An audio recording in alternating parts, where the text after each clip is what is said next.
శుక్లాంబరధరం విష్ణుం శశివర్ణం చతుర్భుజం ప్రసన్నవదనం ధ్యాయేత్ సర్వవిఘ్నోపశాంతయేత్. గురుర్బ్రహ్మా గురుర్విష్ణుః గురుర్దేవో మహేశ్వరః గురుః సాక్షాత్ పరబ్రహ్మ తస్మై శ్రీగురవై నమః. వ్యాసాయ విష్ణురూపాయ వ్యాసరూపాయ విష్ణవే నమో వై బ్రహ్మనిధయే వాసిష్ఠాయ నమో నమః. కూజంతం రామ రామేతి మధురం మధురాక్షరం ఆరుహ్య కవితాశాఖాం వందే వాల్మీకికోకిలం. శ్రుతిస్మృతిపురాణానాం ఆలయం కరుణాలయం నమామి భగవత్పాదశంకరం లోకశంకరం. వాగర్ధావివ సంపృక్తౌ వాగర్ధప్రతిపత్తయే జగతః పితరౌ వందే పార్వతీపరమేశ్వరౌ. సూక్తిం సమగ్రయతున స్వయమేవ లక్ష్మీః శ్రీరంగరాజమహిషీమధురైఃకటాక్షైః. వైదగ్ధ్యవర్ణగుణగుంభనగౌరవైర్యాం కండూలకర్ణకుహరాः కవయోధయంతి. హైమోర్ధ్వపుండ్రమజహన్మకుటం సునాసం మందస్మితం మకరకుండలచారుగండం బింబాధరం బహుళదీర్ఘకృపాకటాక్షం. శ్రీవేంకటేశముఖమాత్మనిసన్నిధత్తాం. విమలపటీ కమలకుటీ పుస్తకరుద్రాక్షశస్తహస్తపుటీ కామాక్షీ పక్ష్మలాక్షీ కలితవిపంచీ విభాసి వైరించీ. మనోజవం మరుతతుల్యవేగం జితేంద్రియం బుద్ధిమతాం వరిష్టం వాతాత్మజం వనరయూధముఖ్యం శ్రీరామదూతం శిరసా నమామి. ఆపదామపహర్తారం దాతారం సర్వసంపదాం లోకాభిరామం శ్రీరామం భూయో భూయో నమామ్యహం.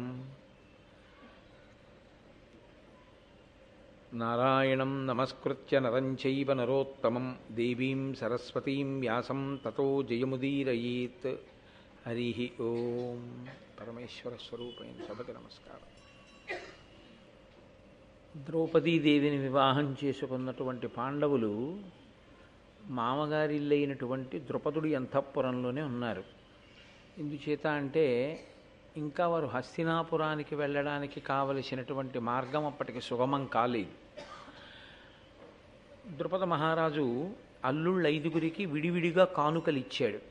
పెద్ద పెద్ద బంగారు పీటలు, ఆభరణాలు, ఏనుగులు, కాంభోజి జాతికి చెందినటువంటి గుర్రాలు, ఒక్కొక్కరికి 100 చొప్పున రథాలు, మీలి వస్త్రములు, 10,000 మంది దాసదాసీ జనాన్ని, ఒక్కొక్కరికి 1,00,000 పాడియావుల్ని ద్రౌపదీదేవి సేవ చెయ్యడం కోసమని చెప్పి దాసదాసీ జనాన్ని ఇంతమందిని కానుకగా ఇచ్చాడు. వాళ్ళు ద్రుపద మహారాజు గారి యొక్క అంతఃపురంలోనే చాలా సంతోషంగా కాలాన్ని గడుపుతున్నారు. చాలా సంతోషంగా కాలాన్ని గడుపుతున్నారు అన్న మాట నేను అన్నప్పుడు క్లేశం ఎవరి వైపు నుంచి ఉంటుంది అంటే ద్రౌపదీదేవి వైపు నుంచి ఉంటుంది. ఎందుకంటే ఒక భార్య 5 పతులను అనుగమించాలి. ఎక్కడో ఒక ఆయన అన్నాడు, ఒక్క భార్య ఒక భర్తతో జీవితాన్ని గడపడమే శతావధానము అని. అలాంటిది 5 పతుల్ని అనుసరించడము అంటే సామాన్యమైన విషయం ఏం కాదు. కాబట్టి 5 పతుల్ని ఆవిడ అనుసరించింది. ఎలా అనుసరించింది మీరు కొంచెం విశాల హృదయంతో ఆలోచించగలిగితే నేను మీతో ఒక మాట మనవి చేస్తాను.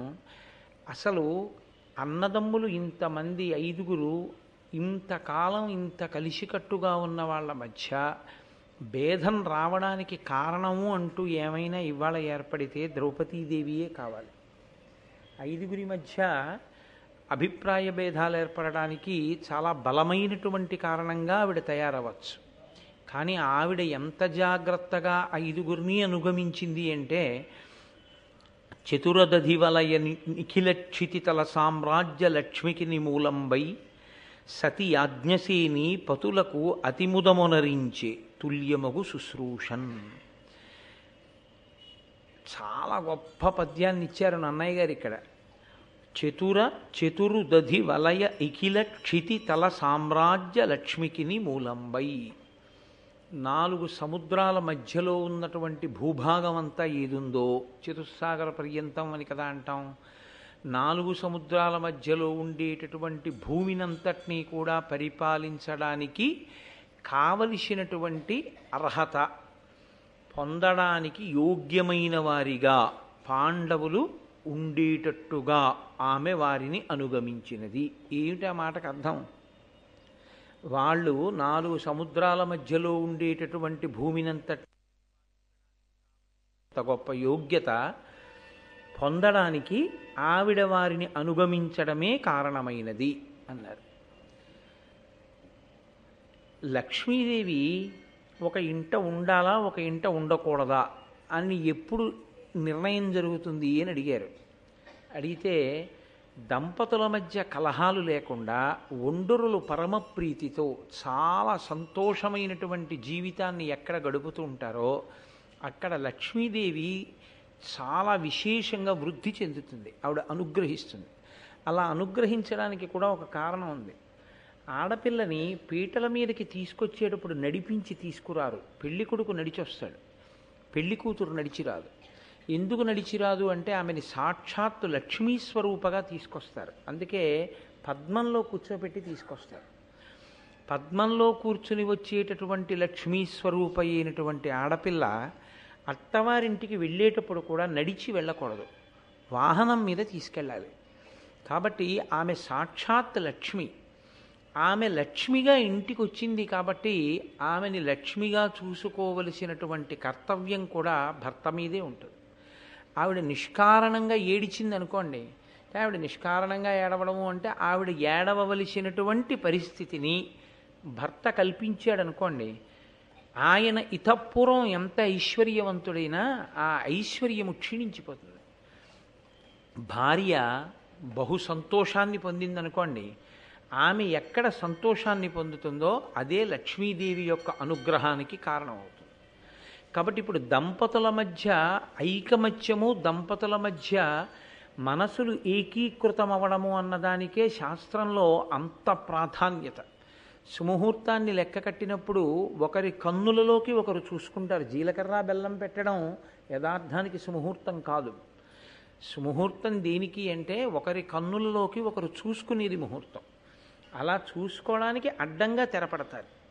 ఆ తెర దించేసినటువంటి ఉత్తర క్షణంలో వాళ్ళు చెయ్యవలసిందేవి అంటే వాళ్ళు ఇంకొక వైపుకి చూడకూడదు, వీడియోలో పడే ప్రయత్నం చేయకూడదు, ఒకరి కన్నుల్లోకి ఒకరు చూసుకోవాలి. ఆ మంత్రం కూడా అలాగే ఉంటుంది. అదే శుభముహూర్తం. వాళ్ళు ఆ సుముహూర్తంలో ఒకరి కన్నులలోకొకరు అనురాగపూరితంగా చూసుకున్నటువంటి దృక్కుల యొక్క కారణం చేత లక్ష్మీదేవి ఆవిర్భవిస్తుంది. వాళ్ళిద్దరూ ఐశ్వర్యాన్ని పొందడానికి హేతు అవుతుంది. అందుకే మీరు చూడండి, అంతకు ముందు కలిసి రానటువంటి పురుషుడికి భార్య వచ్చాక కలిసి వస్తుంది ఒక్కొక్క చోట. కొంతమంది చెప్తూ ఉంటారు, నాదేమీ లేదండి, ఇదంతా ఆవిడ నా జీవితంలోకి వచ్చిన తర్వాతే ఇంత వైభవాన్ని పొందాను అంటాడు. ఆవిడ తీసుకురావచ్చు, కానీ నిలబడడం అన్నది ఎందుకు జరుగుతుందంటే భర్తకి కూడా ఆమె మీద ఆ ప్రేమ ఉండాలి. భార్య భర్తని అంత గొప్పగా ప్రేమించాలి. వాళ్ళిద్దరూ పైకి శాస్త్ర దృష్టిలో ఒక్కరే, పైకి రెండుగా కనపడతారు కానీ ఒక్కటిగానే లెక్క కడతారు. అందుకే వాళ్ళిద్దరి మధ్య తీర్పు చెప్పడం, వాళ్ళిద్దరి మధ్య జోక్యం చేసుకోవడం కాదు, వాళ్ళిద్దరి మధ్య నుంచి నడవడాన్ని కూడా శాస్త్రం అంగీకరించలేదు. అందుకే దంపతుల మధ్యలోంచి నడిచి కూడా వెళ్ళరు. అంత ప్రీతితో మీరు ఉండాలి, మీ మధ్యలోకి మేము రాం అని. ఎక్కడ భార్య వలన భర్త అంత తృప్తిని పొందుతాడో, ఎక్కడ భర్త వలన భార్య అంత సంతోషాన్ని పొందుతుందో అక్కడ లక్ష్మి అనుగ్రహిస్తుంది. ఇప్పుడు పాండవులకు కావలసింది ఏమిటి? రాజ్యం కావాలి. ఈ రాజ్యం దేనివల్ల వస్తోంది? ద్రౌపదీదేవి వారిని సంతోషపెట్టిన కారణం చేత, వారు ద్రౌపదీదేవిని సంతోషపెట్టిన కారణం చేత ఒండరులకు అటువంటి ప్రీతి కలిగి అంత సంతోషంగా వాళ్ళు జీవితాన్ని గడుపుతున్న కారణం చేత ఆ వైభవం అంతా ఉత్పన్నమైంది తప్ప ఎంత ఐశ్వర్యవంతులు కానివ్వండి, అస్తమానం కీచులాడుకుని అస్తమానం దెబ్బలాడుకున్నారనుకోండి, అటువంటి చోట ఒకవేళ లక్ష్మి ఉన్నా కూడా కొంతకాలమునకు ఆవిడ వెళ్ళిపోతుంది ఆ ఇంట్లోంచి. అందుకే ఎన్నడూ కూడా ఏదో ప్రణయ కలహం ఉండకపోవడం అనేది ఏ కుటుంబంలోనూ ఉండదు, కానీ తరచుగా దెబ్బలాడుకోవడం, అసలు ఒకరి మీద ఒకరికి ప్రీతి లేకుండా ఉండడం ఎప్పుడూ ఉండకూడదు. అందున 10 మంది ఉన్న చోట ఏమో ఇంట్లో ఏమీ ఎలా ఉండనివ్వండి, మనకు అనవసరమైన విషయం. 10 మంది మధ్యలోకి వచ్చినప్పుడు తన భార్యని ఎన్నడూ చులకన చేయకూడదు. నాకు ఒక విషయం జ్ఞాపకానికి వస్తుంటుంది. నాకు అసలు పెళ్ళి ఇంకా కానీ కొత్తల్లో నాతో ఒక ఆయన అంటుండేవాడు, కోటేశ్వరరావు ఇవాళ నువ్వు ఎలా ఉన్నా పర్వాలేదయ్యా, దానికి ఏం పెద్ద ఇబ్బంది ఉండదు బ్రహ్మచారిగా ఉన్నప్పుడు. అంటే ఆయన ఏదో తప్పుగా ఉండమని కాదు ఆయన ఉద్దేశ్యం. కానీ పెళ్ళి అయిన తర్వాత నీ భార్య గౌరవం ఎక్కడి నుంచి వస్తుందో తెలుసా?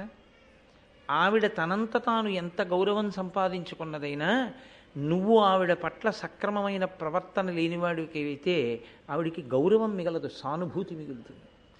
మహానుభావుడు ఆ రోజుల్లో ఆయన చెప్పిన మాటలు నాకు ఇప్పటికీ అప్పుడప్పుడు కొంతమంది దంపతుల్ని చూస్తే స్ఫురణకొస్తాయి. ఆవిడ ఎంత గొప్పదైనా కావచ్చు, స్వతహాగా ఆవిడ ఎంత గొప్పదైనా కావచ్చు, ఎంతటి విదుషీమణైనా కావచ్చు, భర్త యొక్క అనురాగమును ఆవిడ పొందకపోతే లోకం వెంటనే వెనకాతలు ఏమిటంటుందో తెలుసా అండి? ఏమిటో పాపం అంత గొప్ప ఆవిడే కానండి, ఆ భర్త ఆవిడ్ని సరిగ్గా చూడడు అంటారు. వెంటనే అంటారంతే, సానుభూతి మిగులుతుంది. భర్త ఎంత గొప్పవాడైనా కావచ్చు, భార్య చేత ఈసడింపబడ్డాడనుకోండి, ఆయన కీర్తి నశించిపోతుంది. 10 మంది మధ్యలో భార్య ఈయనకేం తెలుసండి వెర్రాడు అందనుకోండి, అదే పనిగా మాట్లాడడం ఆవిడికి అలవాటు అనుకోండి, భర్తని తృణీకరించి మాట్లాడడం. భర్త స్వయంగా కీర్తి తెచ్చుకున్నవాడైనా ఆయన కీర్తి నిలబడదు, పెద్దలు ఇష్టపడరు. అటువంటి దంపతులతో ఎక్కువ కాలం కలిసి ఉండడం కొంచెం కష్టంగా ఉంటుంది కూడా. ఎందుకంటే అది కొంచెం శాస్త్రమునందు ప్రవేశం ఉన్నవారికి అటువంటి మాటలు తరచు వినడం అసహ్యంగా అనిపిస్తుంది. కాబట్టి భర్తని తిరస్కరించి ప్రవర్తించడము మంచిది కాదు. భార్య సానుభూతి పొందేటట్టుగా తను ప్రవర్తన కలిగి ఉండకూడదు. ఆయన నాతో ఆ రోజుల్లో అన్నమాట, నీ భార్య గౌరవం నీ వలన ఉంటుంది, నీ బిడ్డల గౌరవం నీ వలన ఉంటుంది. వాళ్ళు ఎంత గొప్పవాళ్ళైనా కావచ్చు, వాళ్ళు పెంచుకోవలసింది ఏది అంటే నీకు బిడ్డలమో అని నువ్వు ఇచ్చిన పునాది మీద వాళ్ళు సౌధ నిర్మాణం చేసుకోవాలి. నువ్వు ఇచ్చే ఐశ్వర్యం అంటూ ఏమైనా ఉంటే కోటేశ్వరరావు బాగా గుర్తుపెట్టుకో, నేను ఇల్లు ఇచ్చాను, నేను మేడిచ్చాను, నేను డబ్బు ఇచ్చాను, ఇవి నమ్మద్దు. నీ బిడ్డలకి కోటేశ్వరరావు గారు అబ్బాయి అని ఎక్కడైనా వాడు చెప్పుకుంటే, కోటేశ్వరరావు గారు అబ్బాయా మీరు రండి లోపలికి అని నిన్ను ఎరిగిన వాళ్ళు అంటారా? అలా నీ బిడ్డల్ని వాళ్ళు అనగలిగితే అది నువ్వు వాళ్ళకి ఇచ్చిన ఐశ్వర్యం. నేను కోటేశ్వరరావు గారు అబ్బాయిని అనగానే కోటేశ్వరరావు గారు అబ్బాయా ఉండండి మేమే బయటకు వస్తాం అన్నాడు అనుకో, నువ్వు అతనికి పెద్ద అప్పిచ్చినట్టు. కాబట్టి నీ ప్రవర్తన నీ కుటుంబానికి గౌరవాన్ని తీసుకొస్తుంది. నీ ప్రవర్తన నీ కుటుంబం సిగ్గుపడేటట్టు, నీ భార్య సానుభూతి పొందేటట్టు చేస్తుంది. కాబట్టి మనిషి వివాహానికి ముందరే కొంత సంస్కారాన్ని పొందవలసి ఉంటుందయ్యా. అది అర్థం కాకుండా పెళ్లి చేసుకోవడం అంత తప్పు పని ఇంకోట్లేదు. ఇది బాగా అర్థం చేసుకోవాలి పురుషుడు. ఇది అర్థం చేసుకున్న తర్వాతనే కుటుంబానికి గౌరవం తేవలసి ఉంటుంది అని నాతో ఒక ఆయన ఎప్పుడో ఒక పెద్ద ఆయన చెప్పినటువంటి మాటలు నాకు తరచుగా జ్ఞాపకానికి వస్తూ ఉంటాయి. కాబట్టి నన్నయ్య గారు చెప్పారు అంటే ఎంత లోతు ఆలోచించి ఆయన ఈ మాట అన్నారు అన్నది మనం స్వీకరించవలసి ఉంటుంది. ఎప్పుడో భారతం ద్రౌపదీదేవి 5 పతుల్ని అనుగమించడం అంటే మాటలు కాదండి. 5 పతుల్ని అనుగమించింది, అత్తగారి యొక్క కితాబు అంతగా పొందింది. అసలు మీకు నేను ఒక మాట చెప్పవలసి వస్తే, ద్రౌపదీదేవి యొక్క నడవడి చేత మిగిలిన కోడళ్ళెవరికి పేరు ప్రఖ్యాతులే లేవు. అంటే వాళ్ళు చెడ్డవాళ్ళని కాదు నా ఉద్దేశ్యం, కానీ ఆమె గొప్పతనం అటువంటిది. మీరు ఒక్కొక్క ఇంట్లో చూడండి, ఒక ఎనమండుగురో తమ్మండుగురో అన్నదమ్ములు ఉండొచ్చు, అందరికీ భార్యలు ఉండొచ్చు, అందరూ అన్నదమ్ములు అందరికీ భార్యలు. అయినా ఆ ఇంట కార్యం జరగాలి అంటే ఎవరో ఒక ఆవిడ ఉంటుంది. ఆవిడిదే పెత్తనం అంతా, ఆవిడిదే పెద్దరికం అంతా, ఆవిడిదే గౌరవం అంతా. ఆవిడ లేనినాడు ఆ సొబగు రాదు. అది ఎక్కడి నుంచి వస్తుంది? ప్రవర్తన చేత వస్తుంది, నడవడి చేత వస్తుంది. ఆ నడవడి చేత తెచ్చుకోవడం అన్నది అంత తేలికైన విషయం కాదు. ద్రౌపదీదేవి విషయంలో గొప్పతనం ఏమిటో తెలుసా అండి? ఆమె భర్తల్ని అలా అనుగమించింది. భర్తలు ఆవిడంటే భయపడ్డారు. నేను యథార్థం చెప్తున్నా, మీరు మహాభారతాన్ని జాగ్రత్తగా పరిశీలిస్తే ఆవిడంటే భర్తలకి 5గురికి భయం. భయం అంటే ఆవిడ దెబ్బలాడుతుందని కాదు, ఆవిడ కీచులాడుతుందని కాదు, ఆవిడ ఏదో దెప్పి పొడుస్తుందని కాదు.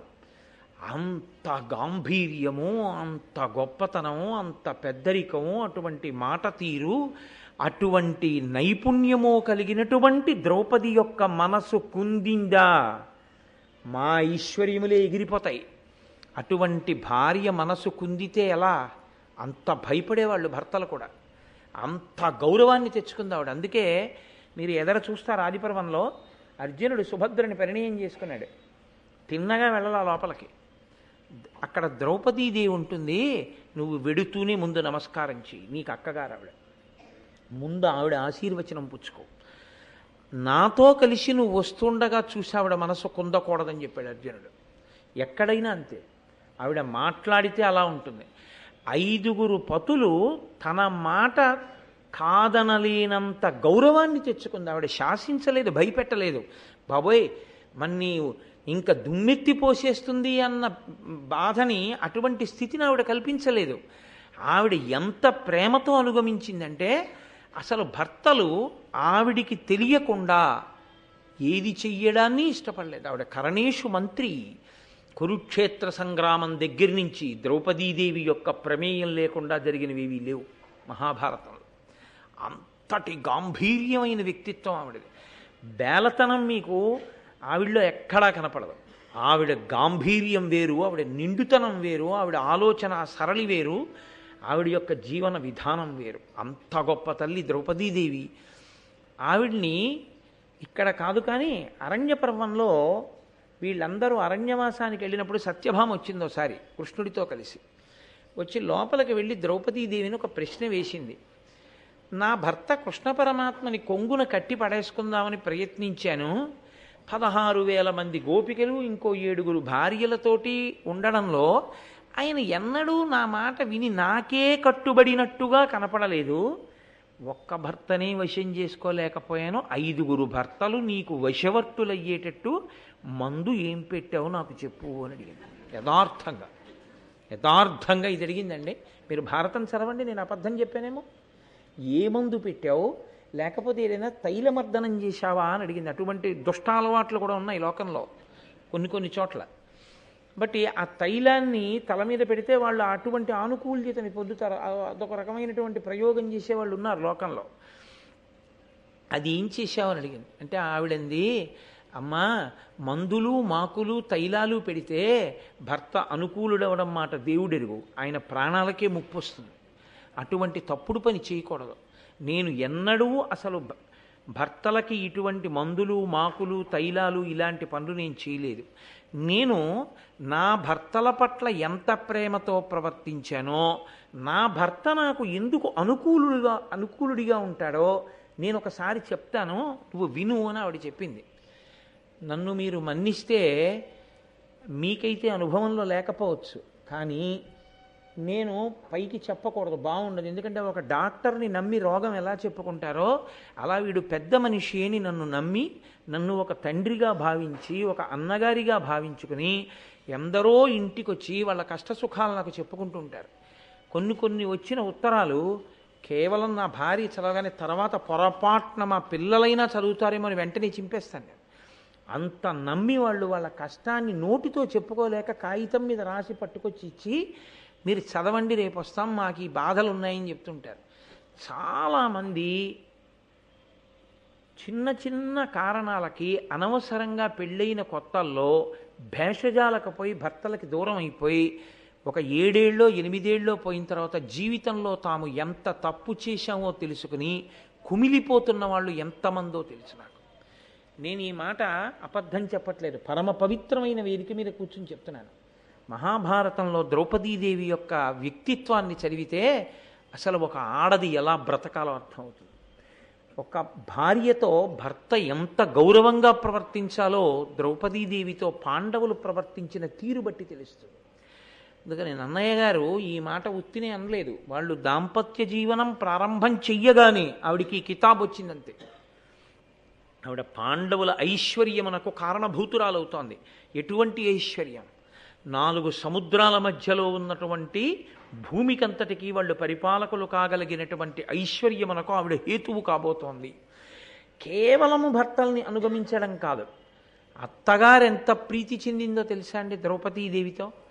ఆవిడంది ఒక రోజున, కోడలి ఉత్తమ గుణములకెంతయు సంతుష్ట చిత్తయై కుంతిదేవి లలితాంగి హరియందు లక్ష్మిని మరి చంద్రునందు రోహిణి ఇంద్రునందు శచిని అవ్వశిష్టమునీంద్రునందరుంధతీన్ పోలి సుందరి నీ పతులందు ప్రీతి పతిభక్తి యొప్ప అపత్యంబు పడయుము గురు వృద్ధ బాంధవాతుర వశిష్ఠ జనుల అతిథిజనుల సతతంబు పూజింపు అన్నదానమున ధరామరీంద్రవరులదనువు అఖిల వసుమతీ ప్రజకెల్ల కరుణ కలుగమమ్మ కమలనేత్ర.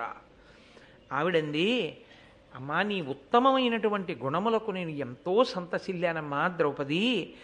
సంతుష్ట చిత్తయైనటువంటి కుంతి ఓ లలితాంగి లక్ష్మి విష్ణువుతో ఎలా కలిసి ఉంటుందో, రోహిణి చంద్రుడితో ఎలా కలిసి ఉంటుందో, శచీదేవి ఇంద్రుడితో ఎలా కలిసి ఉంటుందో, అరుంధతి వశిష్ఠునితో ఎలా కలిసి ఉంటుందో, ఆ దాంపత్యము నిత్యస్మరణీయం ఎలా అయిందో, అలా నువ్వు నీ భర్తలతో సంతోషంగా చక్కగా కాలాన్ని గడిపి నీ భర్తల యొక్క ప్రీతి చేత నువ్వు చక్కటి సంతానాన్ని కను.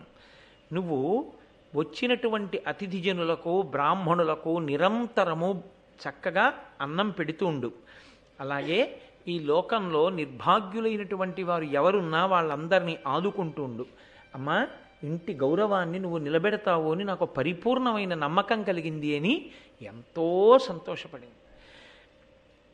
ఇప్పుడు ఆ కుంతిదేవి అంటుంది, పూని పరాక్రమం బెసగ భూతలనాథుల నూర్చి వీరులై ఈ నవఖండమండిత మహీతల మీలుచు నీ పతుల్ పయోజానన రాజసూయమఖమాదిగా అధ్వర పంక్తి సేయుచో మానుగ పత్ని నీవగుము మనిత ధర్మ విధానయుక్తితోన్. నీ భర్తలు అఖండమైనటువంటి సామ్రాజ్యలక్ష్మిని సంపాదించుకుని వాళ్ళు మహారాజులై చక్రవర్తులై ఉండగా నీవు మహారాజ్ఞివై నీ భర్త రాజసూయాగం చేస్తుంటే అశ్వమేధయాగం చేస్తుంటే పత్ని స్థానంలో నువ్వు కూర్చో. కుంతీదేవి శాసించింది. అందుకే మిగిలిన భార్యలున్నా రాజసూయము మొదలైనటువంటి యాగములను నిర్వహించినప్పుడు ధర్మరాజు గారి పక్కన పట్టమహిషీ స్థానంలో కూర్చున్నది కేవలముగా ద్రౌపదీదేవి మాత్రమే. ఆవిడ జీవితంలో అన్ని కష్టాలు పడింది. అంత ఆకాశమంత ఎత్తుకెళ్ళింది, పాతాళమంత కిందకి పడిపోయింది. ఎప్పుడూ భర్త తీసుకొచ్చి పెట్టి మా నాన్న మా బుజ్జి మా కన్న అని ముద్దులాడుతూ సంతోషంగా ఆవిడికి కావలసిన కోరికలు తీర్చినంత కాలం భర్త వలన చిన్న పొరపాటు ఏదైనా జరగడమో, ఆయన ఏదో జీవితంలో ఒక చిన్న తప్పు పని చేయడమో ఏదో జరిగిందనుకోండి, అంత మాత్రం చేత రాచి రంపాన పెట్టి ఆయన మనశ్శాంతి పాడు చేసిన స్త్రీ భార్య కాదు. శాస్త్రమనందు భార్య శాంతి స్థానము. ఎప్పుడైనా ఆయన 10 మందిలో కుందినప్పుడు, ఎవరో ఆయన తప్పు లేదు, ఆయన మెతక మనిషి సాత్వికుడు, ఆయన అన్నదమ్ములు ఆయన్నో మాట అన్నారు. ఆయన అన్నదమ్ములు ఒక మాట అన్నప్పుడు మీరు ఎందుకు బెంగ పెట్టుకుంటారు, మీరు సత్ప్రవర్తనతోనేగా ఉన్నారు, మీరేం బెంగ పెట్టుకోకండి, మీరు ఈశ్వరుడికి జవాబుదారి, మీరు సంతోషంగా ఉండండి అన్నది భార్య. అంతేకాని రాచి రంపాన పెట్టి మీరు ఇలా ఉంటారు మెతకగా, అందుకే మీ అన్నదమ్ములు అలా ఉంటారు, మీరు తిరగబడి ఎందుకనరు, మీరు వెళ్ళి దెబ్బలాడండి అని రెచ్చగొట్టి ఆయన శాంతి పాడు చేసినది భార్యాస్థానములో కూర్చోవడానికి అర్హురాలు కాదు. నేను మీకు ఒక యథార్థం మనవి చేస్తున్నాను. ఎంత డస్సిపోనివ్వండి భర్త, ఆయన శాంతి పొందేది దేనికి అంటే భార్య చిరునవ్వుకే శాంతి పొందుతాడు. భర్త ఆయుర్దాయం పెరిగిన, భర్తకి అకాల మరణం వచ్చిన అందులో సగం కారణం భార్యయే. ఆయుర్దాయం ఉన్నవాడు చచ్చిపోతాడు. దేనికో తెలుసా అండి, ఒక్కటే, ఇంటికి వెళ్ళాలంటే భయం, ఆవిడేమంటుందో భయం. ప్రతిదానికి మనశ్శాంతి పాడు చేసే చోట తొందరగా గుండెపోటు వచ్చి చచ్చిపోతాడు. గుండెపోటు వచ్చినవాడు కూడా ఆశ్చర్యకరంగా బతుకుతాడు, తనని అనుగమించేటటువంటి భార్య అయితే. ఒక మహానుభావుడు లోకంలో చాలా కాలం రామాయణాన్ని ప్రచారం చేసి గృహస్థాశ్రమాల్లో ఉన్నటువంటి వాళ్ళకందరికీ ఆదర్శవంతంగా జీవితం గడిపిన ఒక మహాపురుషుడు చాలా కాలం మంచంలో ఉండిపోవలసి వస్తే ఆయన ఒకరోజు నేను వాళ్ళ ఇంటికి వెళ్ళినప్పుడు ఆయన అన్న మాటకి నేను తెల్లబోయా. ఆయన గబగబా ఆవిడ తీసుకొచ్చి ఏదో ఇచ్చారు తాగమని. ఆయన అన్నారు, ఇప్పుడు వద్దులేవే తర్వాత తాగుతానన్నారు. అలా అనకండి, ఒక్క 4 గుటకలు గోరువెచ్చగా ఇచ్చాను, తాగేయండి, తాగేసి వెళ్ళి కూర్చుని మాట్లాడండి. మీరు వెళ్ళి మాట్లాడడం మొదలెడితే ఇంకా ఆ రామాయణం భాగవతం ఏదో మాట్లాడతారు, నీరసపడిపోతారు. తాగేసి వెళ్ళిపోండి, చల్లార పెట్టే తెచ్చానండి. నేను అక్కడే ఉన్నాను. ఆయన ఏమన్నారో తెలుసా అండి? 5 ఏళ్ల క్రితం చచ్చిపోదునే, మీ వల్లే బ్రతుకుతున్నాను, ఇంకో 10 ఏళ్ళు బతుకుతానని. అంటే భార్య బ్రతికించుకోగలదు, భార్య చంపేయగలదు. భర్త ఏమీ లేని చోట కూడా భార్యని అపరిమిత సంతోషంతో ఉంచగలడు. అన్నీ ఉన్న భార్య కూడా 10 మంది సానుభూతి పొందేటట్టు భర్త చేయగలడు. కానీ అలా ఉండకుండా ఇద్దరు ఒకరి కోసం ఒకరు బతకడమే సనాతన ధర్మం యొక్క గొప్పతనం. అలా ఎక్కడ ఉన్నారో అది దాంపత్యం. అలా లేకుండా వాళ్ళకి వాళ్ళు బరువయి అస్తమానం హాస్యం ఆడడానికి ఆ పిచ్చిమొగుడే దొరికి అదేదో చాలా గొప్ప విషయం అనుకుని 10 మందిలో మాట్లాడి అసహ్యింపబడినటువంటి భార్యలు అటువంటి జీవితాలు. రామచంద్రమూర్తి మాటల్లో చెప్పాలంటే భర్తుక్కిల పరిత్యాగో నృశంస కేవలం స్త్రియాహ, వాళ్ళు నృశంసలు. కాబట్టి ఎలా ఉండాలో జీవన విధానం, భార్యాభర్త అంటే ఎంత మర్యాదగా ఉండాలో. నాతో ఒకప్పుడు ఒక ఆయన అన్నాడు, ఏమయ్యా జీవితంలో కలెక్టర్ కాలేకపోవచ్చు, ఎస్పీ కాలేకపోవచ్చు, కానీ చచ్చిపోయిన తర్వాత 3 తరాల తర్వాత కూడా బలానా వాళ్ళిద్దరిలా బతకండ్రా అని చెప్పించుకోవడానికి, దాంపత్యంలో ప్రేమగా బతకడానికి వేరొక అర్హత అక్కర్లా. భర్తగా ఎలా బతకాలో, నీకు భార్యగా ఎలా బతకాలో ఆవిడికి తెలిస్తే చాలయ్యా అన్నాడు. నేను నిజంగా తెల్లబోయాను ఆ మాటకి. అద్భుతంగా రా ఈ మాట. సంస్కారానికి సంబంధించిన విషయాలు ఇవి. కాబట్టి భారతంలో ఉన్నటువంటి పద్యాన్ని మీరు యథాతథంగా అది ద్రౌపదీదేవి ఆనాడు చెప్పబడింది, కుంతీదేవి అందని మీరు అనుకోకండి. అది ఎప్పటికీ అన్వయం అవుతుంది. అది ఇతిహాసం అంతే తప్ప ఏదో వేళాపాళా లేక కారణం లేకుండా వ్యాస భగవానుడు ఇచ్చాడని మీరు అనుకోకండి. కాబట్టి అమ్మా, అతిథిజనులను పూజించు, నువ్వు మహారాజ్ఞివై యాగముల యందు కూర్చుని చక్కగా అటువంటి అదృష్టాన్ని పొందు అని కుంతిదేవి అని ఆవిడ్ని ఆశీర్వచనం చేస్తే ఎంతో సంతోషించింది. ఇందీవరలోచన